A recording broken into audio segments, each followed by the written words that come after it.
Hi everyone, I'm Havish Madhvapati. Welcome to Conversations on Data.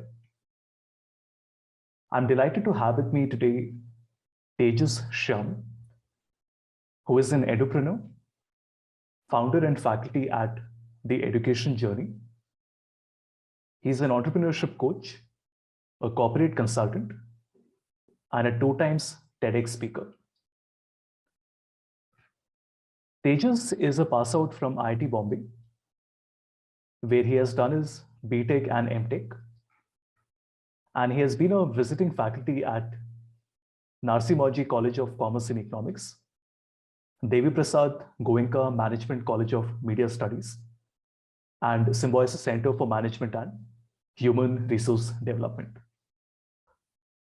Hello, everyone. My name is Havish. Welcome to the podcast.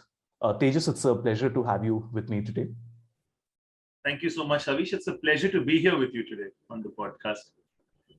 Excellent. Looking forward to a great conversation.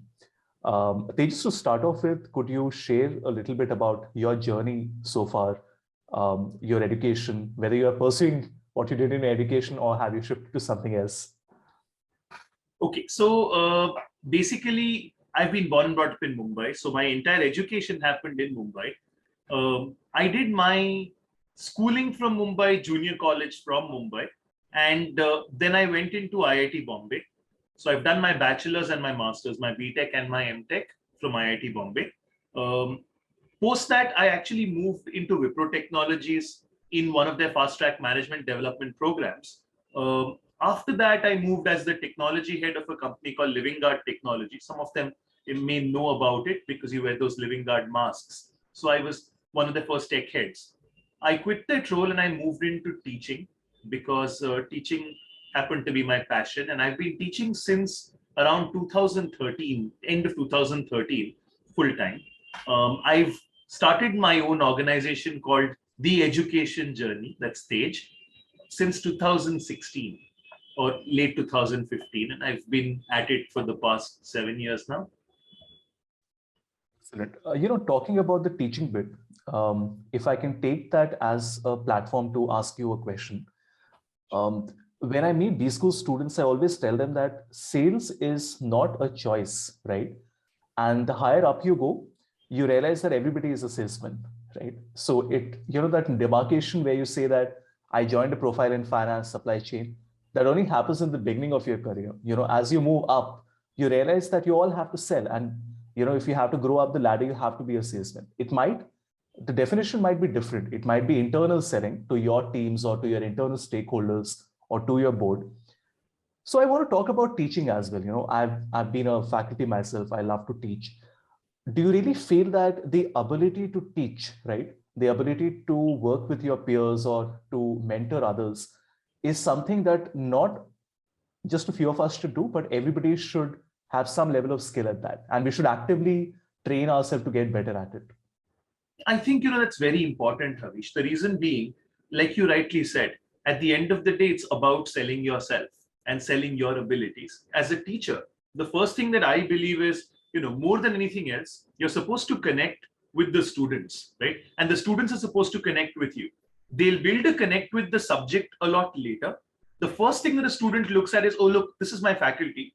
This faculty seems to be knowledgeable or doesn't seem to be knowledgeable, seems to be interactive or doesn't seem to be interactive. So they first try and, gauge you, connect with you, and only then will they try and connect with the subject, right? So teaching is a great way to build your sales skills by default. As a teacher, you need to understand that you're ultimately not only selling content, right? You're also selling yourself. When I say selling, I don't mean for a price. I basically mean trying to get it out there so that people are willing to take you on, right? And not only that, what I've also realized during the journey of these past so many years is that the more you teach, the more you learn.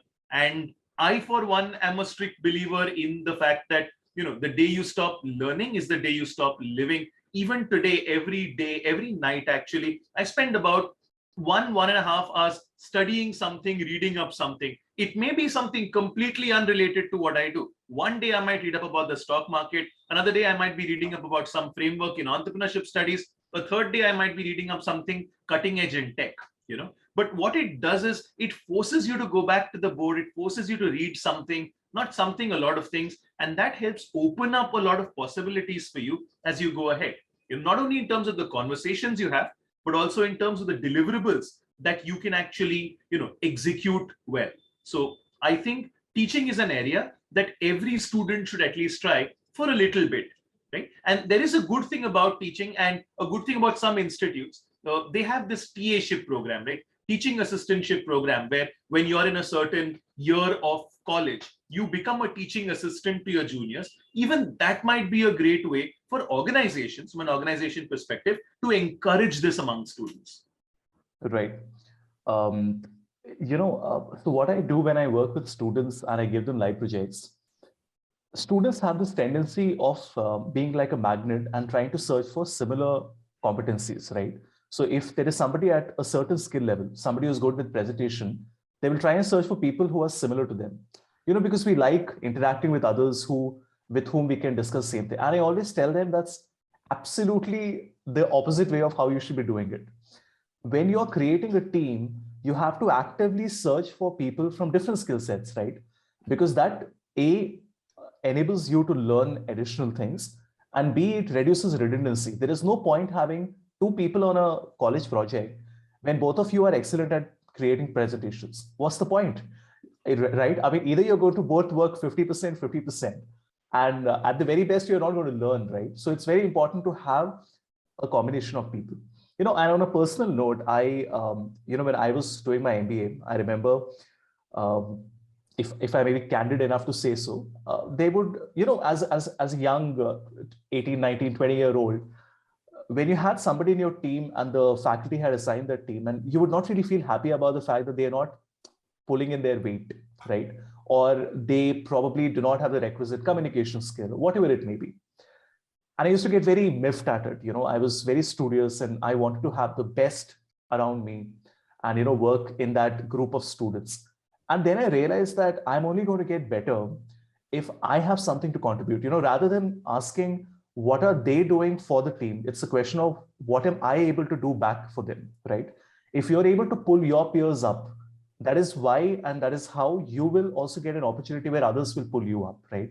And teaching, absolutely. I mean, I tell everybody to create a YouTube video, because I tell them the moment you create a YouTube channel and you put content on it, you will realize how much you don't know. It's easy to be ignorant. It's bliss. On a personal note, Tejas, when I started my YouTube channel, you might laugh at it now, but the first 25 videos that I put, I did not keep any audio in it because I was so scared. I was so scared at how I will sound. I was so scared at whether I'm speaking correctly or not. I was so scared how people are going to receive it. And finally, I realized, what the hell am I doing? I have to create content, not because I know my content is good. I realize that my content has a lot of deficiencies in it, but I also realize that it is only when I put it out there that I will do my homework, I will be at my best, and also I will get that constructive feedback and get better at it. So you have to step out of your comfort zone. And what students don't realize is that even when you're in the corporate, you teach somebody who's doing some other work. I'm a data analytics consultant. The higher up you go, the more comfortable it becomes to be in your comfort zone. As a student, you will still have people pushing you and forcing you to do stuff, right? They will have you as a faculty who tells them, no, you don't have a choice. You have to do this. When you rise up the ladder and when you have 10, 15 years of experience, it becomes very comfortable. It's your own cocoon and you're not forced to get out of it, right? And that's where you have to motivate yourself. So, and we were discussing this earlier, I always tell students that motivation is great if you're seeking it from elsewhere. But at the end of the day, I think there's a lot of self-motivation has to come in. So don't, always seek motivation to come from other places. Absolutely. Okay. The next thing I want to talk about is when you speak to B school students, how many of them want to become entrepreneurs? Just give me a number, or at least have some inkling and something in the back of their mind. So I'll tell you what I've noticed, right? Many people have this burning desire to do something. The popular line, "Aaj kuch tufani karte hain," that's there in a lot of these B schoolers' mind. But it is tempered by a lot of other factors. For example, the student loans one needs to take to be able to sort of, get into a B school, pay off the fees. The other is the expectations of society that since you're in there, when you get out of it, you need to be in a certain position. It's not all rosy for these kids. They are going through a lot of mental stress, if I may call it, or mental churn. That's a better word, to try and figure out what is it that they can do. A lot of them want to take up entrepreneurship, but they don't have the requisite confidence, or some of them may not even have the requisite competence to do so, right? So when I actually run my entrepreneurship courses, when I teach these guys entrepreneurship, the first thing that I try and do is I try and get them to change their mindset, to try and make them understand that entrepreneurship doesn't work in binaries.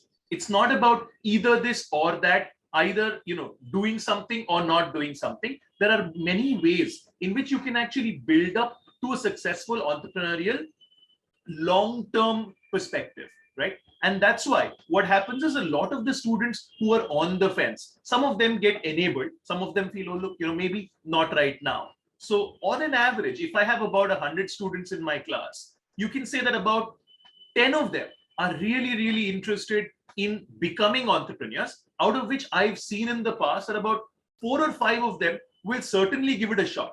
Okay, whether they succeed or not is a very separate aspect, and I think everyone knows that not every entrepreneur succeeds at get-go. But it's very heartening to see that even a tenth of your class is really, really interested. It's not as if the others are not interested in the theory of it; they are, right? But the chutzpah to try and get the the things going, to try and do it yourself, that's probably there in about 10% of the crowd in the B schools. But by the way, in engineering schools, right, the ratio is quite the opposite. So I've seen this when a kid is in engineering school, the desire to start up actually goes up. More than half the crowd today in most of the engineering schools, they want to give entrepreneurship a shot. So somewhere I feel that B school tempers you to think in a very managerial aspect, and that probably pulls back some of them from experimenting with entrepreneurship. Right. A lot of CXOs who I work with might probably not be happy to hear this, but the fact of the matter is that organizations don't want people to be entrepreneurs. See, let's be honest. At the end of the day, it's nice for organizations to say that we have a culture and we encourage people to take initiatives. You know it, I know it, everybody in the world knows it. It's an open secret. Organizations hire you to pay you a certain amount of compensation to get the job done. They're not paying you to learn and to upskill yourself and to find a better job, right? Every single CXO that I work with, right, always tells me don't train them more than they have to be trained on.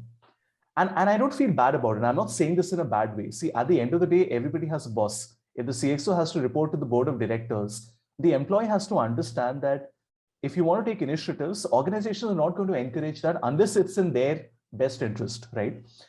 Not to say that you should not have that entrepreneurial bug inside you, and you should not spend some alone time and come up with ideas and take chances, right, and not regret later in life what you did not do.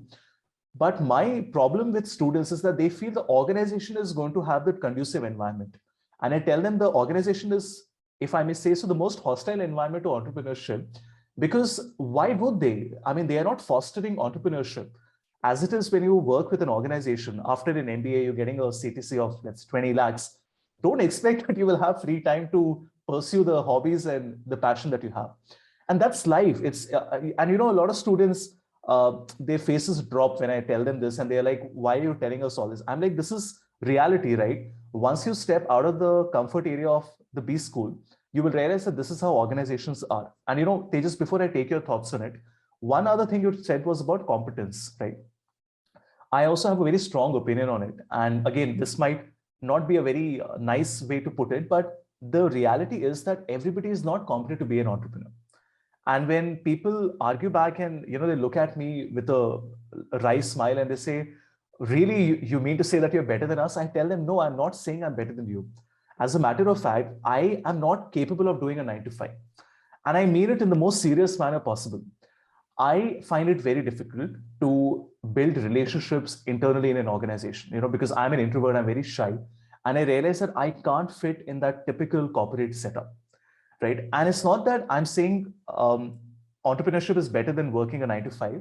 I'm just generally saying that this is something I wanted to do. I worked for 3 years in the corporate, but then it's just something inside me where I realized that I'm not fit for this, right? And there's nothing wrong with that, just like I'm admitting to the fact that this is not something which is my cup of tea. Similarly, if you feel that entrepreneurship is not your cup of tea, if you are not able to take that high risk, high reward chance, that fork in the road, if you feel that you don't have what it takes to be a data analytics consultant, like you said, learning is a lifetime pursuit, especially if you're in the area of data, you don't have a choice. You have to learn every single day, because if you don't learn, you will become obsolete in 6 months, right?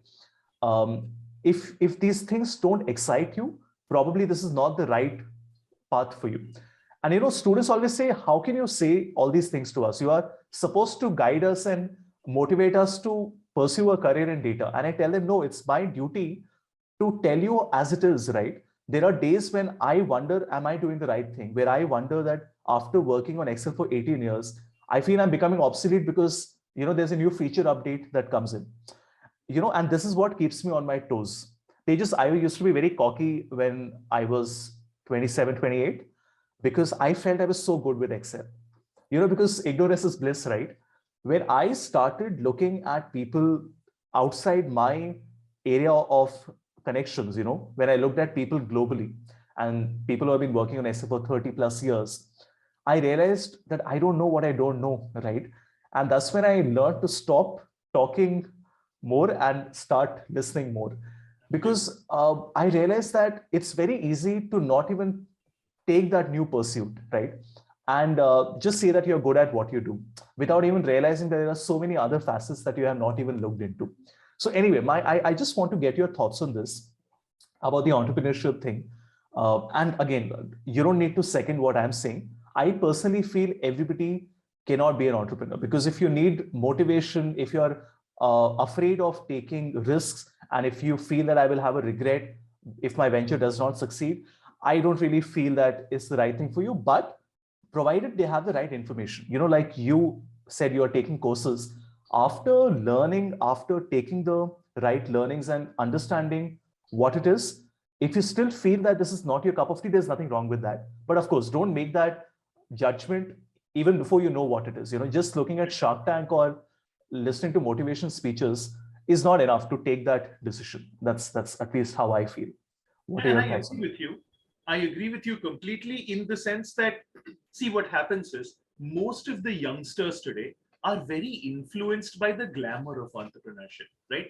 So out of the 1,000 organizations that pop up probably every 10 days or every 20 days, every month, only 5 of them make it to the headlines of a newspaper, and they raise series fundings. And the numbers there seem to excite these kids, right? So they feel, oh my God, $1 million in funding. That funding is not going into the founder's pocket, right? Yeah. That funding is very well demarcated. It's going into certain activities, which is probably going to leave nothing for the founders at the end of it, right? But people don't look at it this way. One of the problems that I've seen with the youngsters today is the lure of the glamour, the lure of the fast life, the lure of the the comfort perceived when you become an entrepreneur, the money, the scale of money, social recognition. All of these are factors in which these kids sort of tend to get carried away. What nobody realizes is that being an entrepreneur is more about the sweat and the tears than all the cheers, right? And this is an area where not everybody is able to go. If you are able to push your limits every single day, deliver on timelines consistently, motivate yourself every day despite knowing that your product currently doesn't make money, right? Despite knowing that there are people dependent on you who you need to take care of, but you're not able to do so. If you're okay living with the uncertainty that tomorrow something might actually drastically change my business, if you're okay with the fact that it's fine not to succeed, right? Only then should you even think of being an entrepreneur straight up. Because being an entrepreneur is not easy. Havish has been through that journey. I am going through that journey as well. All of us have one common, learning to take away. Being an entrepreneur is basically a combination of being a person and living a lifestyle. If you aren't okay with that lifestyle, then this is not something that you should want to dip your hands into. But then many people tell me, so can I not try it? Is there some way in which I can understand whether I want to be, I mean, can I be a good entrepreneur or not? The answer is yes. Entrepreneurship doesn't actually just mean starting up your own business, right? Entrepreneurship comes with a certain mindset, complementary to it, which is the entrepreneurship mindset. What I recommend to people is start focusing on that mindset. See if that mindset seems to work for you, and if you can work for the mindset, try and see whether you can put into practice some of the very basic principles in your day-to-day life and day-to-day activities. If you can manage to try and do a little bit of it successfully, only then and only then, after trying it out a little bit, testing out whether that temperament suits you, whether taking risks is okay by you.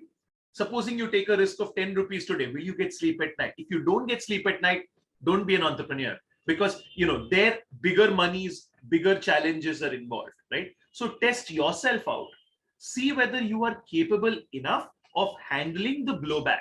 If you are, only then take that step towards entrepreneurship. That being said, definitely there is a lot of reward there if you are an entrepreneur. So if you succeed at it, well, the sky is the limit. You'll end up being on magazine covers, newspaper front pages, you'll end up making tons of money as well. But let that not be a motivation for you to step into something, right? Get into entrepreneurship because you believe that you genuinely have an idea, a product, or a service that can change the way things are, not just for you, but for society at large. If you have that conviction, and if you have the ability, the sincerity to carry that off, not today, day on day for the next many years, then try entrepreneurship. Otherwise, it's better to not push yourself into it just because others are doing it. Yeah, I think the last part that you said is very important. The reason for doing it has to be from inside, right? And basis calculated risks and basis your own assessment of the situation, not because you're following the herd and other people seem to be doing it. Excellent. Tejas, the next thing I want to talk about is the choice of specialization. If you're not in a specialized MBA program, students are still on the fence, right? Whether they should pick up marketing or finance or data. And I always tell them that what you decide, run with it. You are never going to have the perfect concoction where you say that, okay, I decided it, and for the rest of my life, I'll be happy that I took the right decision. I still, after so many years, right, still feel, why did I not pick up HR? I had initially done my internship with Coke in HR. And then by the time my internship got over, I don't know why, but I decided to come back to finance, right? So I did a major in marketing and a minor in finance. And see, this is a very individual thing. Some people know exactly what they want to do. For a lot of us, maybe the majority, it's not really that easy a decision, right? So what would your advice be in terms of taking that call, which is what specialization? And I'm not talking about the top B schools here. I mean, if you look at the top 200, 250 B schools, I think students have the right climate and the exposure and the ability to take that call. If you look at the bracket of colleges beyond that, that is where this question is there. Because, see, I have been a faculty at Amity University. I've taught at a couple of other colleges. And the thing is that faculties are not the best equipped there, right? I'm very respectful of faculties, but you have to understand, right? Just as you have FANG companies and you have a mid-tier company, similarly, you can't expect every tier of college to have the faculties who are, I'm not saying they are not capable or competent. All I'm saying is that probably they don't have the level of exposure that a top tier college would have, right? So students have to fend off for themselves. And that's the reality. Students have to figure out what specialization suits them and it doesn't. So what do you think is the right way to go about it? So a couple of things here, Havish. One is, and unfortunately, this is true for a lot of people in India, right? When kids get into a B school program in India, they usually do it immediately after their bachelor's.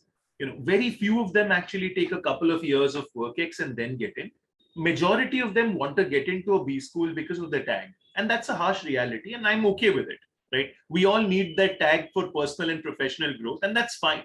The challenge is, at that age, when you are just out of a college, and if you look at data again, specifically CAT data, you can notice that a lot of these CAT toppers or CAT percentilers, high percentilers, are engineering students. Now, engineering students are notorious, historically even, for switching from core, right? So they probably did mechanical engineering and they're out of mechanical engineering and want to pursue an MBA in finance when they have no background of finance or operations, etc.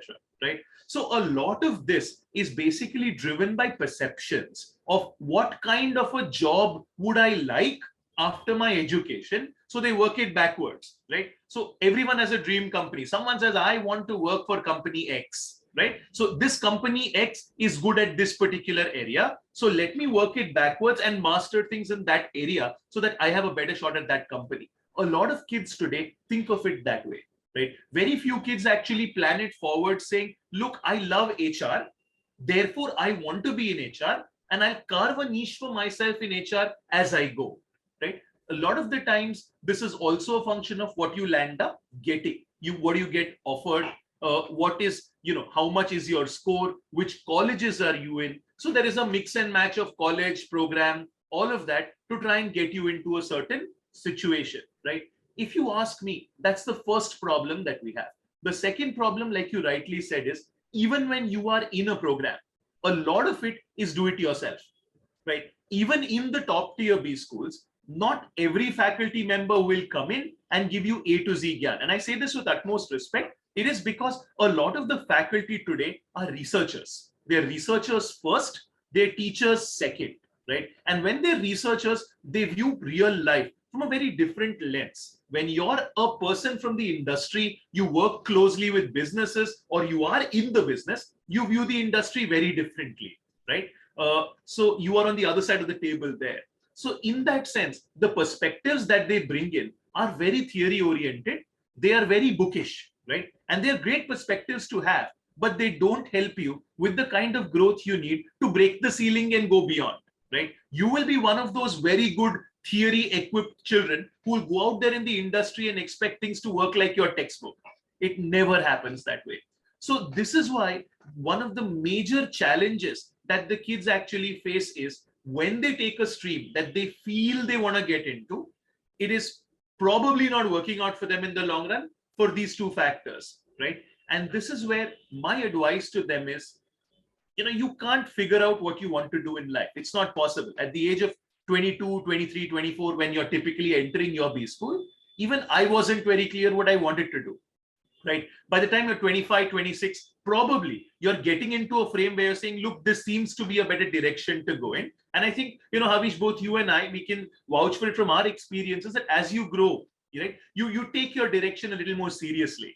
So right now is not the time to start worrying about what if I was to do this or what if I was to do that. What I would advise the B school students is, look, you feel that you have a certain level of competence in a certain area, right? There may be a certain type of role that you feel is something that you want to explore, or there may be a certain type of subject that you feel you want to get better at. Choose your specialization based on your current interest, get through the program, try and apply that interest in the industry. And if it doesn't work out, believe me, in the industry, there's enough lateral space to grow. In fact, if not in one organization, across organizations, you can always switch roles, because usually, beyond your first job, beyond your first off-campus job, it's more about what you can deliver than what kind of a tag do you carry. So if you're worried that I'm stuck with a tag for the rest of my life, taking a stream, that's not really true. The sky is the limit if you're able to deliver on whatever role you're assigned, right? And many times you may be assigned roles which are only pseudo your specialization. So you may be at the intersection of HR and marketing, right? You may be the intersection of HR and finance or marketing and finance. So you may not be able to leverage your textbook skills by default completely anyway. So don't worry about the choices you make. Make the choices based on the best combination of possibilities for you currently. If you feel, look, this is a campus that I really want to be on, and these are the kind of people I want to be with. If you feel that, okay, look, I'm getting my second preference of subject that's not good enough, then you've got to take a call on what's more important to you. The campus, people, and the subject is going to be in a three-way tie. Optimize it the way you feel comfortable. There is no short algorithm for this. Okay. And please do not believe anyone who comes in and says HR has more potential, or finance has more potential, or marketing is the next big thing tomorrow. Okay. These have been the next big things for God knows how long, and they've never become bigger than the rest. So that's not how the real life works. That's very helpful. I always tell students it's easier to do a process of elimination, because in your heart, you know what you don't want to do, even if you don't know what you want to do, right? Like when I was doing my MBA, I knew I don't want to be in finance, right? And I was very studious, right? I was a gold medalist, and everybody said, no, finance is, your cup of tea. You work with data, you like it. And I just knew it doesn't excite me. It's very hard to define, but objectively, if somebody looks at it, I had all the traits to be good at finance, right? But then in my heart, I knew this is not what I want to do. So rather than thinking what I do want to do, I decided what I don't want to do, and I somehow feel that it's easier to eliminate those things. You're right. I'll tell you one of the very interesting exercises I make some of my students do when they're in a dilemma. I tell them, you know what? Take a coin, toss the coin. On one side, keep what you want, the other side, keep what you don't want. Toss the coin, because it's not what the coin lands. While the coin is in the air, you're going to realize, I wish it comes out this side. Correct. That's the side that you should choose, 100%. not what it shows you up. Because at the end of the day, there is a direction that you are led in. And believe me, that direction may be right, it may not be right. There's no way we can figure it out, because everyone is a learner in the school of life, right? No matter how many PhDs you get or you don't get, you're always going to be a student in the university of life. And the university of life teaches you far beyond your actual work life as well, right? You keep growing there, you keep going there every single day, every single moment. And there, your experiences will count for a lot more than what you do in an institution. Yes, an institution is very, very important, but remember also this, it's not only about the academics in an institution, the overall experience that you will gain in the institution is way more critical than just being part of a tag. So again, when you're choosing things, make sure you're in it for the experience of it, not just because it's another tag that goes before your name or after your name, or that defines your career, right? Right. My final two questions, Tejas. One is on the content that is out there. The problem is that there is an overwhelming amount of content, and it's only going to grow at an exponential pace. Now, while it all sounds very exciting that there are videos from Stanford and Harvard that I can do on YouTube, and they are for free. The problem is that we have a limited amount of time, right? On day one, it's very exciting to have 50 hours of content available, but then you realize, how are you ever going to complete all of it? So that's one thing I want to talk about, which is how to consume all this content out there, right? The second thing I want to talk about is communication. And I'm sure you will agree with that, maybe not. I realized very late in my career that communication is about being able to communicate. It is not about your vocabulary and what, at least on face value, seems to be more presentable and more polished, right? And the higher up you go in the corporate, you realize that communication boils down to very simple fundamentals. All that flashy stuff happens when you start your career. When you grow up the ladder, you realize that I meet CXOs and we end up talking in Hindi 90% of the time. But the good part is that CXOs know how to turn on and off like a switch. They will be having this very nice, jovial conversation, and we'll be doing a brainstorming session. And after 30 minutes, they have a board meeting. And they can turn themselves on and off. And I think that is what I tell students, that the ability to have the skill to hold your composure depending on the type of audience, that's very important.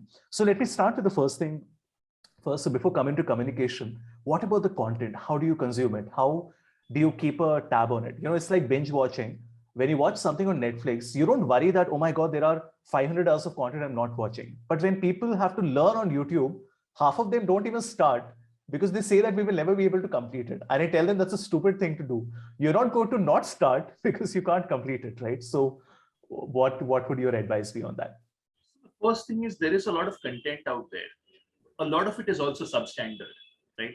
So let me not use the word substandard. Let me use it as at your level, below your level, and above your level, right? So everyone has a certain amount of basic knowledge. So supposing I am somebody who already knows the alphabet, me going over and looking at a video, reteaching the alphabets in a very fun manner is not going to help me. So the content out there may be very good, it may be very flashy, very nicely made. But for me, it is not something that adds value to what I am doing right now or what I want to do later on. So the first thing that you've got to understand when you're consuming any kind of content is look at what gives you some sort of a value.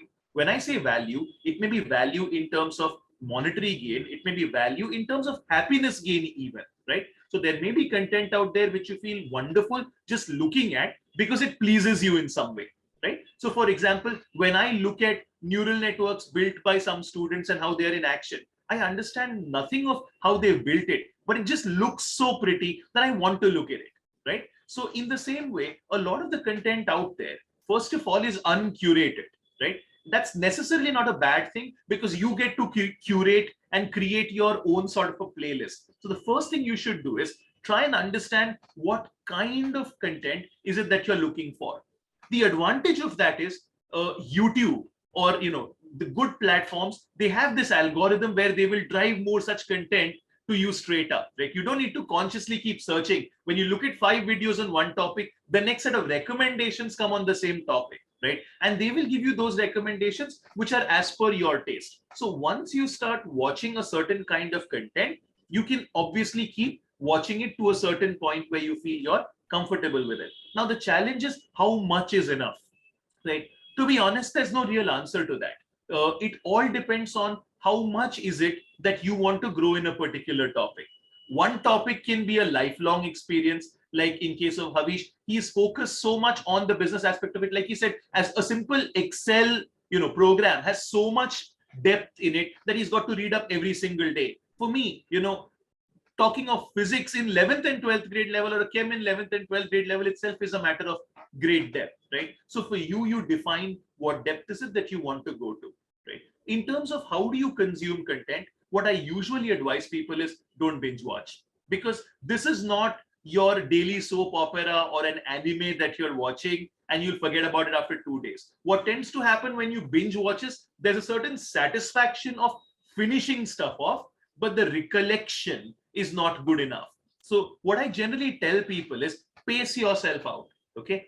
If you have, let's say, about a 10 hours worth of content that you really want to interact with, break it up into capsules of maybe 1 hour over 10 days rather than 10 hours on one day. So what happens is once you're done with that 1 hour for the day, your brain has time to process it. Your brain has time to come to terms with it. And tomorrow when you do the next 1 hour, right, you will automatically relate it to the first 1 hour you did today or yesterday. And therefore, you will keep associating every next link with the previous link, thereby revising what you've done earlier. So when it comes to consuming content, don't be of the opinion that, we'll drink it all in one go. Remember, when you want to enjoy your drink, you drink it sip by sip. You don't gulp it down, right? Content is exactly like that. You actually sip your content till the point in time you feel I've had my fill. And then you move on to a different set of, content that you want to interact with. Yes. What about the time factor? Can we create time? No one can create time, right? So then it comes down to a question of priority. Always try and make sure that the content that you interact with now is also not only content that excites you, but also content that is relevant to you. So for example, you've got 3 different things you want to do. You want to learn about, let's say, the best tools in marketing. You want to learn about business analytics, and you want to learn about, let's say, entrepreneurship studies. Now, what is it that is the most relevant to you right now is what you've got to focus on. If you say, look, my immediate problem is to learn about marketing tools, then first focus on that content, get done with it, and then move forward. Because a lot of the times what tends to happen is you will never have time to do everything. You will have to prioritize, focus on certain areas, gain a sufficient mastery, put it into practice practically, probably, and then move on to the next set of content. Don't ever interact with content because you are forced to interact. I've seen so many students in the lockdown. What they've done is they've done courses after courses from edX, Coursera, etc. But if I prod them and I scratch beneath the surface, they know nothing, right? So I tend to tell them, you know nothing, Jon Snow. For those who see the Game of Thrones is a good reference and they get it. And they're like, yes, sir, we've actually gone through the content. But what we've done is we've kept the player on and then we've been playing around elsewhere. Yeah. Don't do that if you want to learn. Right. That's the problem with gamification, right? While gamification is very helpful because it helps you, take that one step forward. Too much gamification is also a bad thing because then you're doing it for the gamification and not really for the learning. Uh, Excellent. Tejas, as we come to the final question of this conversation, I want to talk about communication. It seems like such an odd question to a lot of students, and they wonder why we're even talking about it. It is important, right? Because I know I have been through, that pair of shoes and I've been through that journey. And it took me such a long time to understand how do I process this in my head. On a personal note, I was doing trainings with the Big Four for a couple of years. And these are all smart guys, right? From the best institutes and with a lot of experience. And when they would ask me problems, I would realize that I'm not able to understand what they're asking. And for the longest of time in my mind, I used to blame them. I used to say that they are not able to communicate their problem very well to me. And it was only much later that I realized that the problem is not with them. If I have to become a good consultant, I have to enable them to be able to tell me the problem in a way that I understand. If I'm not asking them the right questions, how can they express their problem well to me? So typically what would happen is they would start talking and they will go on and on for 5-10 minutes and I would get completely lost. There's a lot of information download that has to happen. How I changed my approach was I used to tell them that, see, don't tell me your entire business story. I don't need to hear the entire background. Tell me what is the problem, what is the expected outcome, and what is the expected time frame that you have to work on it. These are all analytics problems, right? And the moment they would say, no, the reason I want to solve this problem on Excel is because, I would say, no, I don't need to know why you want to solve it. My job is not in strategy. I'm not helping you or talking with you as to why you need to do it. You tell me there is a formula that isn't working, or maybe it's taking 10 minutes to run and I want to run it in 1 minute. Tell me what is the expected outcome and I'm going to tell you the right solution. And I realized how such a simple thing made a huge difference in my ability to be a consultant, to be a good listener, to enable my clients to pose their problems better to me. It's not the client's job to articulate the problem. It's your job to help them articulate the problem. And on another note, I realized I speak very fast. That's the way my mind works, but that's not a good thing. As a trainer, you are meeting different types of audiences and, there are top B schools, there are mid-tier B schools. Similarly with corporate clients, you have clients who have the ability to keep pace with, your rate of speech, and other clients who probably, you have to speak to in a different manner. Again, I used to realize that it's their job to keep pace with me. It's not their job. It's your duty as a faculty, as a trainer, or as anybody in the corporate to ensure that your teammates are able to keep pace with you, right? So I just want to hear your thoughts on that. How do you look at communication, right? And of course, there are certain things which I believe you have to improve on, and we all, put an active effort to improve on it. But then, we sometimes look too much into it and we look at the wrong goals, right? So I just want to hear from you, what do you feel are the right goals that we should have when it comes to communication? So in terms of communication, I'll break it down into 3 aspects. The first is what you speak, your verbal communication. The second is what you write. That's your written or email communication. And the third is your body language, right? That's your non-verbal communication. I'll first talk about the verbal communication bit. And this is something I've noticed. Unfortunately, what happens is even in the top tier B schools, a lot of the kids who want to join in come from vernac backgrounds or come in from places where English is not their first and most fluent language. So when they converse with you, right in the interview process or the group discussion process, you understand that this kid doesn't have a great command on English. Now, a lot of the times what happens is, unfortunately, even the selection processes that we tend to use are biased towards language, right? They shouldn't be. They should be based on whether a child is able to effectively communicate their ideas across to you or not. And what tends to happen, unfortunately, is because we don't do that, when a child comes into an institute, he or she starts believing that English is the only way to communicate. मैं हिंदी में बात करूंगा तो लोगों को लगेगा कि मैं जाहिल हूं, मैं नहीं कर सकता, मुझे तो अंग्रेजी में ही बात करना पड़ेगा. And then, they start trying to push themselves too hard. They tend to make mistakes, probably get laughed at, and that shatters what little confidence they had. And then they don't tend to talk. right? So what I want to understand, from a lot of students, most of the time when I try and communicate with them, is what kind of a language do they prefer me to communicate in? That's the first thing I ask many of them. Are you okay with English? Are you okay with Hindi? Do I use English, or is it fine if I stick only to English? Because that's very important. So the first thing in verbal communication is setting the basic expectation of what you want to talk in, right? You can't go in assuming that the other person is comfortable and conversant in your language. So you have got to first understand what kind of language they want to speak. Second, it's very important when you start speaking with people, try and speak in their tongue, right? So most of the times it's very difficult. Believe me, it's not easy. So let me give you a simple example. When you go onto a field and you're a civil engineer and you're dealing with workers, you cannot use polished words. You can't say आप वहां जाइए, वहां से इसको उठा के यहाँ रख दीजिए. If you do that, your worker is not going to budge. ये उधर से लेके आ रहे. That is how you've got to talk. And this is what they're used to, right? So when you communicate with people, you've got to follow a horses for courses kind of an approach. Ultimately, what is communication? Getting your ideas out there, right? And sometimes what I do believe is brevity is bliss. Because what tends to happen is a lot of the times people have an oral diarrhea, right? So supposing someone asks you a question, they say, sir, we have a question. I say, go ahead, ask your question. They'll be like, sir, I have looked at this, that, everything in the universe, etc., etc. I'm like, what is your question? Oh, yeah, I'm coming to it, sir. After one more minute, they'll be like, oh, so I wanted to ask you this, right? Now, the challenge is when you want to ask a question, you've got to keep it brief. Start with a WH or an H, right? It is extremely important, when you want to communicate.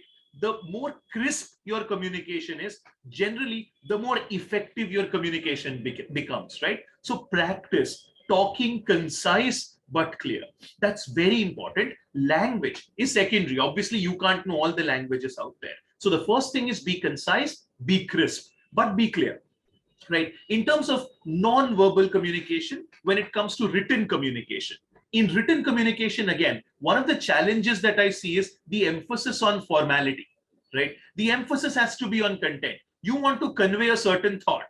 Don't put in paragraphs on, dear sir, the other day we spoke on the phone. It was indeed a pleasure to know you and understand your thought process. It was very inspiring. I have one small request. Get to the point. People know that you have pleasantries kept up for later. At the same time, don't be too rude on email communication, because what tends to happen is that people don't realize this. When you're talking, there's a certain tenor in your voice. There's a certain pace at which you're talking. But when you're emailing, people can interpret it the way they like, right? So when you put an exclamation in your communication, it may be for excitement, right? But for somebody else, it may be a statement in anger. So it's very likely that your communication, when you type it, may be misunderstood. So again, be very clear. Keep yourself tone neutral. Don't be too aggressive. Don't be too passive. There shouldn't be too many pleases. Please do this. Please do that. I request you. You can't put too many pleases. Okay. One please is good enough. One thank you is good enough. And keep your body as distinct as possible. So don't make paragraphs when you communicate. Keep it in bullet points so that people understand that there are 3 requirements or 3 requests, right? It's difficult. There is a skill in framing an email also, which many people don't have. There's an email etiquette, but at least keep it clear, right? When it comes to non-verbal communication, I think the body language bit is the most important. And this is something that people don't understand. When you enter a boardroom, half your job is about reading the person's body language. Because if you understand what the person is trying to portray through the body language, you will be able to understand much better what you've got to do.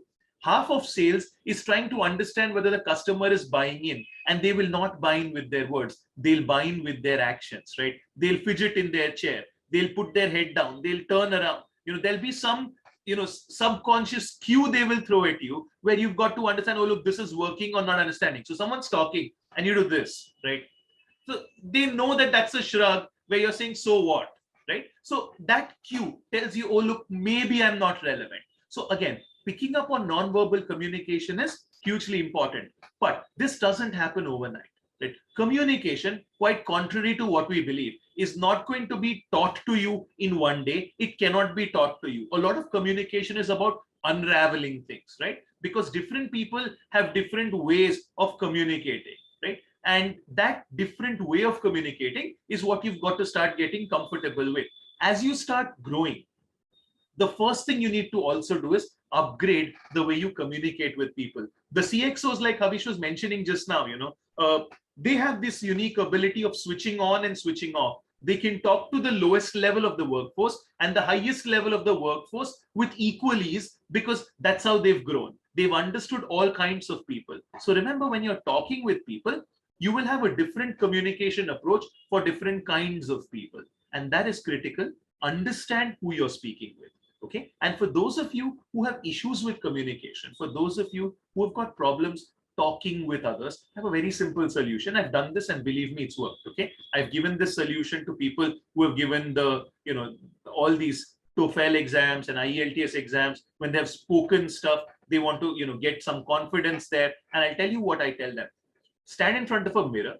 Okay. Talk to yourself, look yourself in the eye, and talk to yourself for just 10 minutes. Okay. Talk positive, don't talk negative. Give yourself great positive suggestions and do that every single day. There'll be times when you may want to record yourself, so do it on a Zoom. You can record yourself and play back, right? Do this for about 1 week, couple of weeks. You will notice a marked difference in the ability that you have of connecting with others. Maintaining eye contact is very important when it comes to talking to people in person, because it shows that you're invested in them, right?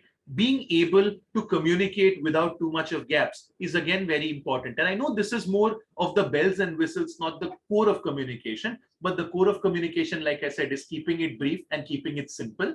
Don't overly complicate it. But with that, you've got to follow these basic etiquettes so that people are able to get you, right? And remember, communication is not about who shouts louder or who talks louder. This is for all those of you who are going to be in group discussion scenarios, because many a times what tends to happen is we believe that when you're communicating in a group, if you want to be heard, you've got to talk louder or you've got to talk more. Both are misconceptions. What you've got to talk is you've got to talk more sense. Wonderful. Thank you, Tejas, so much. I think that was extremely helpful.